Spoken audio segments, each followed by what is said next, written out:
بات ہوتی ہے، عرض کرتے ہیں وہ کمال حسن حضور ہے کہ گمان نفس جہاں نہیں، یہی پھول خار سے دور ہے، یہی شمع ہے کہ دھواں نہیں. اور آگے جاتے ہیں تو اب اس حسن کو دیکھنے کی تمنا بھی کرتے نظر آتے ہیں. عرض کرتے ہیں اٹھا دو پردہ، دکھا دو جلوہ، دکھا دو چہرہ کہ نور باری حجاب میں ہے.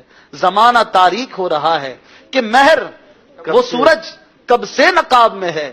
اعلیٰ حضرت سرکار کے چہرے کو دیکھنے کی تمنائیں کرتے ہیں تو کبھی در محبوب کی فرقت آپ کو خون رلاتی نظر آتی ہے اور عرض کرتے ہیں پھر اٹھا ولولائے یاد مغیلان عرب، پھر کھچا دامن دل سوئے بیابان عرب.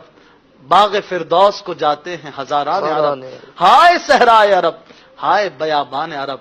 تو کہیں پر مدینے سے جدائی کا غم رلاتا نظر آتا ہے. عرض کرتے ہیں خراب حال کیا، دل کو پر ملال کیا، تمہارے کوچے سے رخصت کیا، نہال کیا. تو کبھی اس محبوب علیہ الصلوۃ والسلام کے در پاک پہ بیٹھ کر کلام لکھتے نظر آتے ہیں. وہ سوئے لال ازار پھرتے ہیں، تیرے دن اے بہار پھرتے ہیں.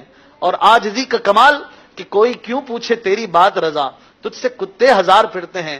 جب اتنی عاجزی کی عاشق نے، اتنا محبوب کے آگے جھک گیا تو محبوب نے چمک سے جلوے دکھا دیے، اپنا حسن دکھا دیا. جب حسن دیکھا تو کہا چمک تجھ سے پاتے ہیں سب پانے والے، چمک تجھ سے پاتے ہیں سب پانے والے. میرا دل بھی چمکا دے چمکانے والے، تو زندہ ہے واللہ.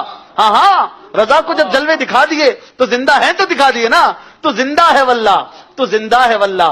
میری چشم عالم سے چھپ جانے والے، رہے گا یوں ہی ان کا چرچا رہے گا، پڑے خاک ہو جائے جل جانے والے. تیرا کھائیں تیرے غلاموں سے الجھے،